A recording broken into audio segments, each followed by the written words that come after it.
मेंढकों की कहानी। एक घने जंगल में एक छोटी सी झील थी जिसमें 3 मेंढक रहते थे। उनके नाम थे मिक्की, टिक्की और विक्की। तीनों में गहरी दोस्ती थी। वे हमेशा साथ में खेलते, कूदते और मस्ती करते। उनकी दोस्ती इतनी मजबूत थी कि दूसरे जानवर उनकी तारीफ किया करते थे। एक दिन झील के पास एक बूढ़ा कछुआ आया और उसने बताया कि झील की दूसरी तरफ एक गुप्त खजाना छुपा हुआ है। खजाने की बात सुनते ही तीनों मेंढकों ने तय किया कि वे इसे ढूंढने जाएंगे और आपस में बांट लेंगे। रास्ता लंबा और कठिन था। मिक्की सबसे ज्यादा समझदार था और उसने पूरी योजना बनाई। टिक्की और विक्की उसकी बात मानते हुए उसके साथ निकल पड़े। लेकिन रास्ते में टिक्की और विक्की के मन में लालच आ गया। उन्होंने सोचा, अगर मिक्की हमारे साथ नहीं रहेगा तो खजाने का पूरा हिस्सा हमारा हो जाएगा।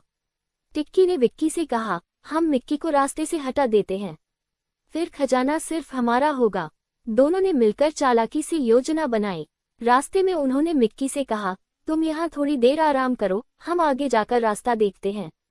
मिक्की उनकी बात मान गया और वहीं रुक गया। टिक्की और विक्की खजाने तक पहुंचे और उसे झील के किनारे छुपा दिया। लेकिन जब वे वापस लौटे तो उन्होंने देखा कि मिक्की वहां नहीं था। दरअसल मिक्की को उनकी साजिश समझ आ गई थी।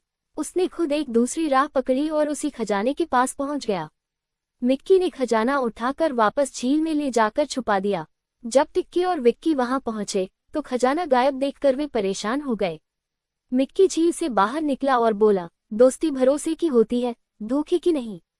तुम दोनों ने मुझे धोखा दिया, इसलिए अब इस खजाने पर तुम्हारा कोई हक नहीं है। टिक्की और विक्की को अपनी गलती का एहसास हुआ।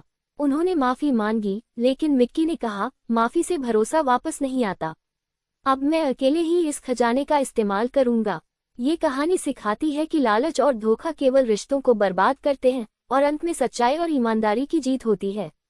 अगर आपको ये कहानी पसंद आए हो तो इसे लाइक और शेयर करें। ऐसी और मजेदार कहानियों के लिए हमारे चैनल को सब्सक्राइब करना न भूलें। धन्यवाद।